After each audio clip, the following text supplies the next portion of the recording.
Assalamualaikum warahmatullahi wabarakatuh. Jumpa lagi dengan Mem Heni ya. Ini adalah materi terakhir kita di kelas 8 semester 2 tahun ajaran 2020-2021. Karena pandemi masih berlanjut, maka pembelajaran kita berlanjut lagi di rumah.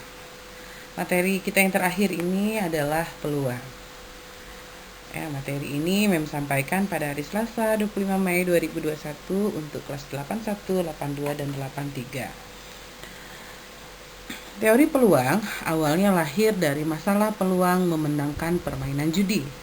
Dalam perkembangannya, teori peluang menjadi cabang dari ilmu matematika yang digunakan secara luas. Teori peluang banyak digunakan dalam dunia bisnis, meteorologi, sains, industri, politik, dan lain-lain. Perusahaan asuransi jiwa menggunakan peluang untuk menaksir berapa lama seseorang mungkin hidup.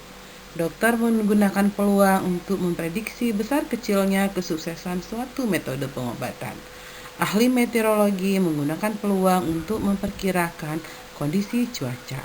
Dalam dunia politik, teori peluang juga digunakan untuk memprediksi hasil-hasil sebelum pemilihan umum. Peluang juga digunakan PLN untuk merencanakan pengembangan sistem pembangkit listrik dalam menghadapi perkembangan beban listrik di masa depan. Wah, ternyata materi ini sangat bermanfaat ya dalam kehidupan sehari-hari.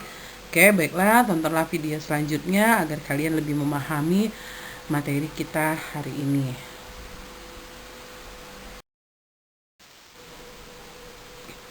Contoh soal dan penyelesaiannya. Contoh 1.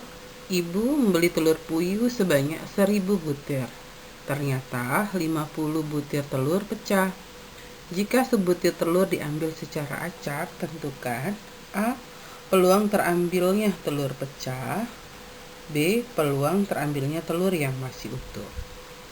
Penyelesaiannya, peluang terambilnya telur pecah itu sama dengan banyak telur yang pecah dibagi dengan banyak telur seluruhnya.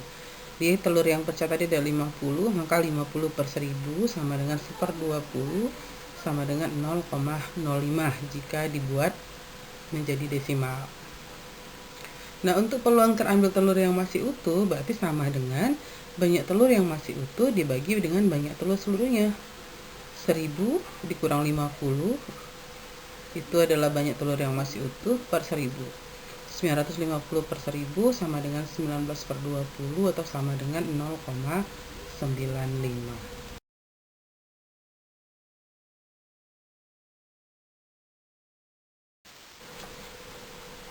Contoh yang kedua, di suatu daerah peluang bayi terkena polio adalah 0,05 dan peluang terkena campak 0,06. Jika 2500 bayi di daerah tersebut diperiksa, tentukan A.